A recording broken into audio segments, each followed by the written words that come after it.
Dialogando con el padre Raúl Sánchez, la sana doctrina. Bueno, sana doctrina pues es una doctrina saludable, que no está enferma. Pero tenemos que aceptar que la doctrina que estamos recibiendo hoy en día se está poniendo enferma. Es decir, que están entrando algunas bacterias, algunas realidades que van a infectar, van a disminuir, van a debilitar lo que se ha venido enseñando.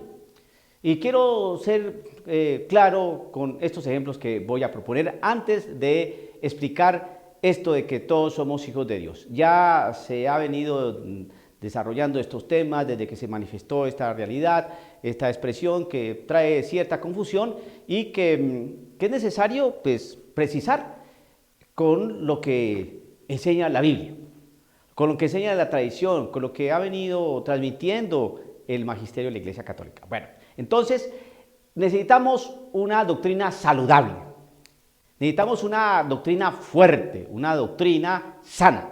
Bien, entonces la doctrina sana se mantiene cuando tenemos bien claro y bien cierto la revelación pública de nuestro Señor Jesucristo que está dada en la tradición y en la Biblia, ¿no? Y que protege un organismo, un ente llamado Magisterio de la Iglesia, conformado por el Papa y los obispos, que hacen posible que esa tradición, el contenido de la tradición, el contenido de la Sagrada Escritura, que es la revelación privada, la revelación pública de nuestro Señor Jesucristo, pues no se tergiverse. Eso es lo que se llama el depósito de fe. Esa la fe que hemos aprendido de la tradición, de la Escritura, eso es depósito de fe, es una fe que está protegida por el magisterio.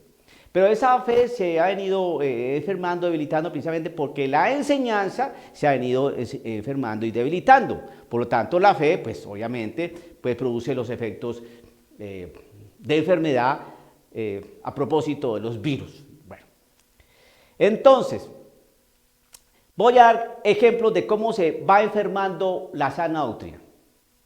Esto que voy a decir es sin molestar a nadie, sino simplemente son cosas que ya están en los medios de comunicación, eso es público y ya hasta tiene bastante tiempo, pero es un ejemplo que nos va a mostrar con cierta claridad lo que trato de decir. Cómo se va enfermando y cómo se va debilitando la sana doctrina. Cómo se va enfermando la doctrina de nuestra iglesia. Siempre se nos ha enseñado sobre la realidad del demonio, que existe, que es una realidad personal, maléfica, eso está en la tradición, eso está en la Biblia, vemos a Jesucristo expulsando demonios, expulsando malos espíritus, a los apóstoles, vemos los testimonios de los exorcistas, vemos los documentos pontificios que nos hablan sobre la realidad del mal, el demonio, el diablo, Satanás, etcétera, etcétera. Vemos cómo la Biblia tiene diferentes numerales que hablan sobre el demonio, entonces vemos que eso es un dogma. Y de pronto le entrevistan mire cómo se va enfermando la sana doctrina. La sana doctrina es que creemos en el demonio. Eso es dogma. Entonces aparece un obispo diciendo, un obispo colombiano, no creo mucho en el demonio. Mira, yo no creo mucho en el demonio. Entonces una pregunta sana, si este obispo no cree mucho en el demonio, ¿en qué otras cosas no creerá mucho? Porque si así como cuestiona o duda o no cree mucho en el demonio, puede no creer mucho en otras cosas. Y uno también tiene un poquito de seso como para pensar, y si así piensa este respetadísimo obispo allá en Colombia, ¿no? ¿Otros obispos no pensarán igual que él? ¿U otros sacerdotes que de pronto fueron discípulos de él? ¿O que son discípulos de él? Y entonces eso no se va regando, eso no va creando como una especie de metástasis, ¿no? Doctrinal errónea. Miro la tradición, demonio. Miro la Biblia, demonio. Miro el magisterio, demonio. Miro lo que nos enseña el catecismo ahí, el magisterio, demonio. Y de pronto no creo mucho en el demonio. Es un obispo. Es un obispo. ¿Eso no trae cierta perplejidad a la gente? ¿No trae dudas para las personas? Claro, especialmente para el creyente, por ejemplo, que tiene una sólida doctrina cristiana, o por lo menos más o menos sólida. Aparece otro, el propósito general de los jesuitas. El demonio es una realidad simbólica. Eso en términos sencillos no existe. El demonio no existe, es un símbolo. es un invento, es algo que nos representa, pero esa cosa no existe. Entonces, así se va enfermando la doctrina, porque eso no fue lo que nos enseñaron. Bien, con esos ejemplos, entonces simplemente quiero remitirme a la lectura que se va a proclamar en el día 31 de diciembre, el día de San Silvestre, ¿no? El Evangelio nos va a hablar sobre Cristo Jesús, sobre que Él es Dios, sobre que Él nos revela al Padre y cómo nos hacemos hijos de Dios. Bueno, entonces, eso está en el Evangelio según San Juan, capítulo 1, verso 11 en adelante, la parte de ser hijos de Dios. El Catecismo de la Iglesia Católica nos habla de hijos de Dios de una manera inicial, pues de otra, una explicativa y otra doctrinal. ¿Explicativa en qué sentido? Explica que todos somos hijos de Dios en virtud de que Dios nos creó a imagen y semejanza de Él, nos creó, ¿no? Y nos dio la dignidad de ser personas, seres humanos. Nos dio esa capacidad, nos dio esa dignidad ¿de qué? De seres humanos, de personas, somos imagen y semejanza de Él. Desde ahí, desde esa perspectiva, venimos desde esa creación venimos y nos entendemos hijos de Dios. Desde una realidad carnal, una realidad desde Adán. ¿Listo? Bien. Pero también el Catecismo de la Iglesia Católica nos habla de cómo nos hacemos verdaderamente hijos de Dios. Es la palabra que utiliza el Catecismo de la Iglesia Católica. ¿Cómo nos hacemos verdaderamente hijos de Dios? Si se habla solamente de la primera y se desconoce la segunda, no se está empezando a contaminar la sana doctrina. Se contamina, porque no se está enseñando en verdad, sino apenas una parte. No se está enseñando, perdón, lo completo, lo total, sino una parte. Y cuando se enseña solamente una parte y se omite otra, pues no se está enseñando la totalidad de la verdad, sino una partecita. Entonces quiere decir que hay ahí algo que se debe clarificar. Bien, dice así el texto, Juan capítulo 1, verso 11. Vino a su propia casa. ¿De qué están hablando? De Cristo Jesús. Vino a su propia casa y los suyos no lo recibieron. ¿Quiénes son los suyos? Los judíos. Jesucristo era judío, llegó al pueblo judío, no lo aceptaron, no lo tuvieron como Mesías, no lo aceptaron como profeta, como reina, su casa no lo aceptó. Pero a todos los que lo recibieron, les dio capacidad de ser hijos de Dios. ¿Sí ven? A todos los que lo recibieron. ¿Qué significa que a todos los que lo recibieron? A todos los que aceptaron su mensaje, a todos aquellos que creyeron en Él, a todos aquellos que hicieron caso de su evangelio, de su buena noticia, a todos ellos les dio capacidad de ser hijos de Dios. Entonces se pregunta uno, los musulmanes lo recibieron, pero a todos los que lo recibieron, di la palabra, verso 12, a todos los que lo recibieron, ¿los musulmanes recibieron a Cristo Jesús? No. No lo recibieron en aquella época porque no existían los musulmanes. Pero lo recibieron después de 700 años después. No. Hasta el día de hoy, no. Entonces no les da capacidad de ser hijos de Dios. ¿Los budistas lo recibieron? No. Esos sí son más antiguos, ¿no? ¿Lo recibieron? No. Entonces no les dio capacidad de ser hijos de Dios. ¿Los judíos lo recibieron? Por supuesto que no, porque aquí no está diciendo que de su casa no lo recibieron. Entonces les dio capacidad de ser hijos de Dios. No. ¿Los hindúes lo recibieron? No. Entonces no les dio capacidad de ser hijos de Dios. Entonces, ¿quiénes son los que tienen capacidad de ser hijos de Dios? Aquellos que han creído en Él.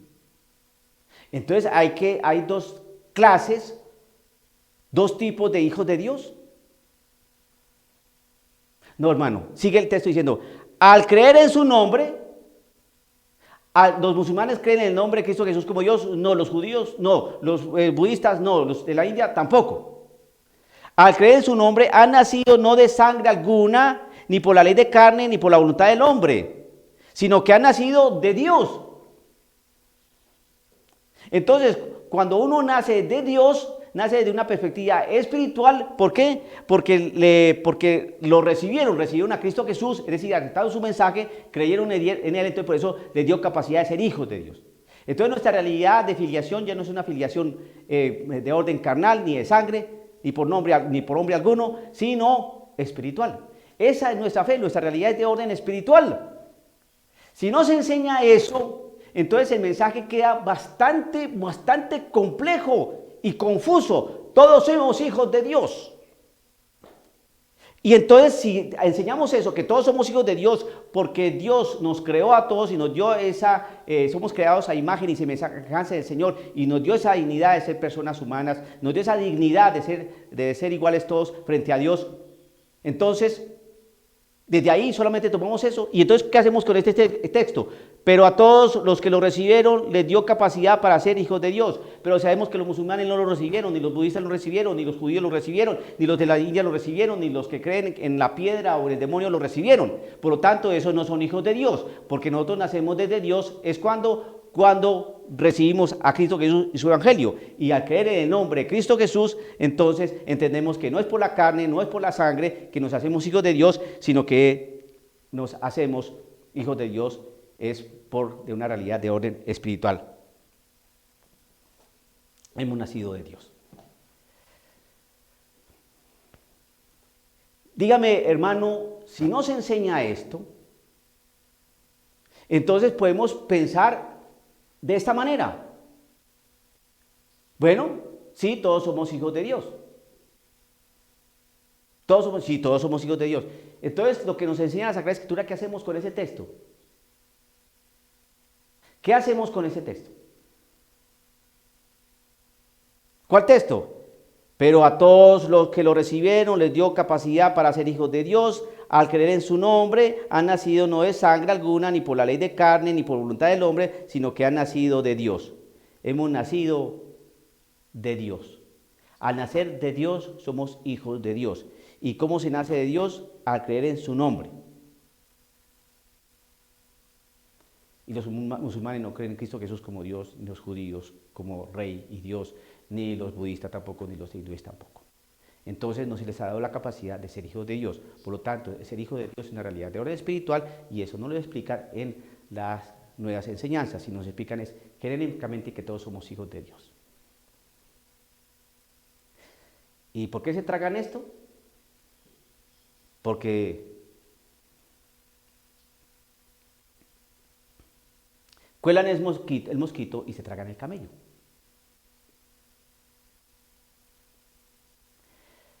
Entonces nuestra doctrina se va enfermando. ¿Y cómo se va enfermando? Cuando entra la duda, la suspicacia.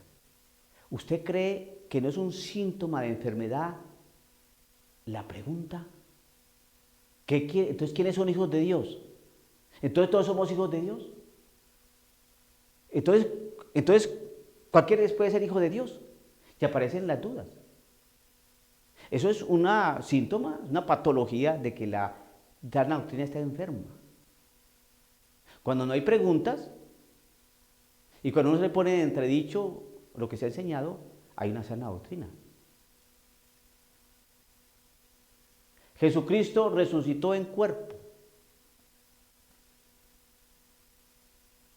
La Santísima Trinidad.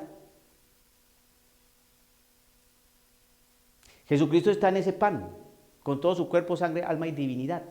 María es virgen, antes, durante y después del parto. Creemos en la asunción de la Virgen María. Creemos en la inmaculada concepción de la Virgen María. Creemos que María es madre de Dios. Son dogmas. Pero por ahí aparece una monjita que no desbarató el dogma mariano de la virginidad de la Virgen María. Y yo que estoy enseñando esto, que es sana doctrina, de pronto a mí me llama la atención, que porque estoy enseñando eso que está dividiendo al pueblo de Dios, que estoy yendo en contra de la enseñanza de la iglesia y de tal obispo y tal otro. Entonces digo, ¿en serio? ¿En serio? Si yo solamente estoy leyendo y explicando. Entonces, si atendemos solamente una parte de que todos somos hijos de Dios, pero no nos explican esto, ¿cómo nos hacemos hijos de Dios? Si obviamos el verso 11, 12, el verso 13 de este capítulo primero, si no tocamos eso, entonces parece ser que todos somos hijos de Dios. ¿Y es cierto? Entonces, si dicen, no, sí es cierto. Bueno, entonces, y si tocamos estos numerales, este capítulo en estos versículos, ¿qué hacemos? No, pues no, también son esos hijos de Dios, pues claro. Entonces hay dos clases de hijos de Dios, unos que han aceptado el mensaje del Señor y otros que no lo han aceptado, pero son hijos de Dios porque son criaturas de Dios. Entonces, ¿si es eso lo que está enseñando la iglesia? No, eso no es lo que enseña la iglesia. Nos hacemos verdaderos hijos de Dios. Es por la fe y el bautismo. Ahí es cuando, ¿qué? Cuando recibimos a Cristo Jesús y entonces nos da capacidad de ser hijos de Dios. Pero seguimos. Ya en el verso 18 dice lo siguiente, que es otra cosa que no se está enseñando tampoco, se está enseñando muy por encima. ¿Qué? Verso 18, capítulo 1 de este Evangelio de San Juan. Nadie ha visto a Dios jamás, pero Dios, Hijo único. El que está en el seno del Padre nos lo dio a conocer. ¿Quién nos da a conocer a Dios? El Padre de todos. ¿Quién nos da a conocer al Padre de todos? Cristo Jesús. Pero nos hablan de Dios, del Padre de todos, sin Cristo Jesús, que es el único que es capaz de mostrarnos al Padre. Nadie ha visto a Dios jamás, nadie. Pero Dios, Hijo único, la segunda persona en la Santísima Trinidad, Dios Hijo, ese Dios Hijo único, el que está en el seno del Padre, nos lo dio a conocer. Él es el que nos muestra al Padre, el Padre de todos, es decir, a Dios. Sin Jesucristo no podemos ver a Dios. Pero nos hablan de Dios, y Dios es amor, y triunfó el amor, y un montón de cosas de amor, y no nos hablan de Jesús. Y cuando van a lugares donde la gran mayoría no es católica ni cristiana, entonces nos hablan de un Dios, claro, porque en todas las religiones hay un Dios. Y en todas las religiones se habla de bondad, y se habla de paz, y se habla de amor, en todas las religiones. Pero, ¿y Jesús? No se puede hablar de Dios, nuestro Dios, el que enseña la Iglesia Católica en su sana doctrina, no se puede hablar de Dios sin Cristo Jesús y su Santo Espíritu. Mire, aquí es una estupenda forma de mostrar eso. Verso 18, capítulo 1. Nadie ha visto a Dios jamás, pero Dios, Hijo único, el que está en el seno del Padre, lo dio a conocer. ¿Quieren conocer a Dios, al Padre de todos? Sí, pues Cristo Jesús nos lo da a conocer.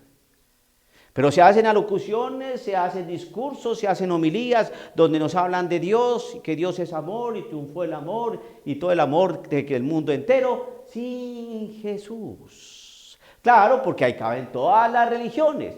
No importan las convicciones ni nuestra fe, lo importante es caminar juntos. Oiga, pero entonces, ¿qué hacemos con esto? Pero todos los que lo recibieron les dio capacidad para ser hijos de Dios. ¿Qué hacemos con ese texto?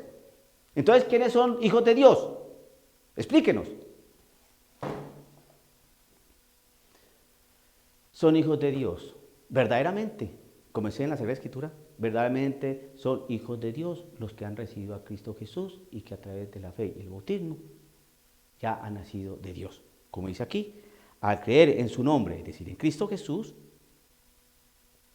han nacido no de sangre alguna, ni por la ley de carne, ni por voluntad de hombre, sino que han nacido de Dios. Esos son los verdaderos hijos de Dios. Dialogando con el padre Raúl Sánchez.